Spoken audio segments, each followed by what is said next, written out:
लोग मूवीज में, social media पे एक्टर्स और मॉडल्स को देखते हैं जो कि बहुत थिन या एकदम दुबले पतले से होते हैं। लोग इन्हें अंडरवेट देख के मान लेते हैं कि ये तो पक्का एनोरेक्सिक होंगे, क्योंकि इन लोगों को अपनी वेट और फिगर को मेंटेन रखना है, इसीलिए वो खाना नहीं खाते होंगे और साथ में एक्सट्रीम डाइटिंग करते होंगे। अंडरवेट लोगों को एक एनोरेक्सिक का टैग दे दिया जाता है और इसे आज समाज में एक शर्मनाक नजर से भी देखा जाता है, खासकर यंगर जेनरेशन के बीच। बहुत बार ऐसे लोगों को बुली भी किया जाता है।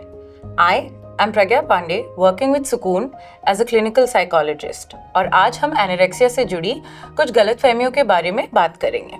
एनोरेक्सिया एक ऐसी मेंटल हेल्थ कंडीशन है जिसमें लोग अपनी फूड इंटेक को बहुत ज़्यादा कंट्रोल करते हैं, इस बात के डर या शर्म से कि कहीं वे ओवरवेट ना हो जाए। वे अपनी डाइट पे इतना ज़्यादा रिस्ट्रिक्शन कर लेते हैं कि ये कंडीशन उनकी मेंटल, इमोशनल और सबसे ज़्यादा साइकोलॉजिकल हेल्थ को नेगेटिवली इम्पैक्ट करती है। मगर इस मानसिक बीमारी को समझना इतना आसान नहीं, इसीलिए इसे लेके कई सारी मिथ्स और मिसकंसेप्शंस हैं। जैसे पहला, एनोरेक्सिया नर्वोसा तो सिर्फ लड़कियों को होता है, वो भी यंग लड़कियों को, जैसे टीनेज गर्ल्स। दूसरा, खाना टाइम पे और रेगुलरली खाने से एनोरेक्सिया ठीक हो जाता है। तीसरा, एनोरेक्सिया नर्वोसा का डायरेक्ट कनेक्शन बॉडी वेट से है, इससे ज़्यादा ये और कुछ भी नहीं। चौथा, अगर एनोरेक्सिया में आपको वेट गेन होना शुरू हो जाए तो आप मान लीजिए एनोरेक्सिया ठीक हो गया है। पांचवा, कोई दुबला पतला है तो उसे एनोरेक्सिया हो सकता है, मगर किसी का नॉर्मल बॉडी वेट हो या वो ओवरवेट हो तो वो एकदम ठीक है, ऐसे लोगों को एनोरेक्सिया नहीं हो सकता। छठा, एनोरेक्सिया एक फेज या एक फैशन स्टेटमेंट जैसा है जो लोग अटेंशन सीक करने के लिए यूज करते हैं। ये सब गलतफहमियां हैं एनोरेक्सिया नर्वोसा को लेके। हमने एनोरेक्सिया की प्रॉब्लम्स को फिल्मों में या न्यूज और सोशल मीडिया के जरिए जाना है। इन जगहों पर इन बीमारियों को ओवर सिंप्लीफाई किया जाता है और कई बार ये डर और गलतफहमियों को बढ़ा देते हैं, और इसीलिए कई लोग इस मानसिक बीमारी के बारे में सही जानकारी नहीं रखते।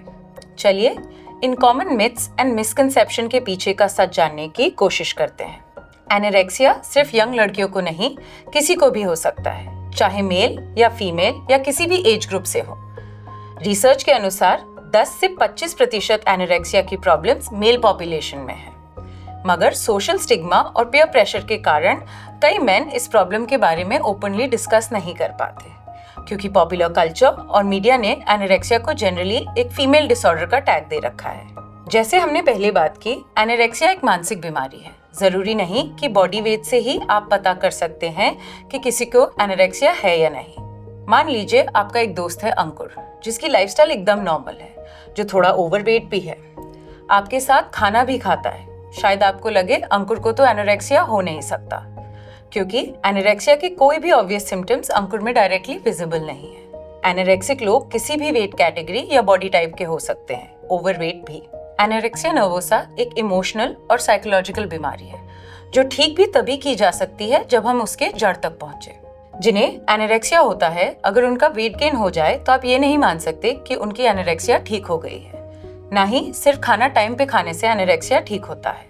अगर हम इन सब बातों को मान लें तो इसका मतलब है कि हम सिर्फ सिम्टम ठीक करने की कोशिश कर रहे हैं, ना कि बीमारी को। हाँ, ये बात सही है कि खाना सही मात्रा में खाना जरूरी है, लेकिन साथ ही एनोरेक्सिया को पूरी तरह से ठीक करने के लिए मेडिसिन, थेरेपी और काउंसलिंग की भी उतनी ही जरूरत है।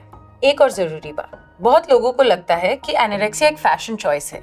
लोग ऐसा जानबूझकर करते हैं और ऐसे लोगों को वो नेगेटिवली देखते हैं। ये एकदम गलत है। हमें ऐसे लोगों की प्रॉब्लम को समझने की कोशिश करनी चाहिए, ना ही उनका मजाक उड़ाना चाहिए। उन्हें मदद की जरूरत है, उन्हें एक्सपर्ट से मिलने की सलाह दें। सिर्फ कहीं सुनी बातों पे विश्वास ना करें। एनोरेक्सिया नर्वोसा जैसी मानसिक बीमारी हमारे करीबी लोगों की लाइफ में काफी बड़ी परेशानी खड़ी कर सकती है, और इसीलिए इसे सही तरीके से समझना बहुत जरूरी है। तो कोशिश करें कि एक्सपर्ट्स की सलाह और काउंसलिंग की मदद से इसे जड़ से ठीक करने की शुरुआत करें। सही इलाज, सही माहौल और सही ट्रीटमेंट से आप एनोरेक्सिया से रिकवर कर सकते हैं।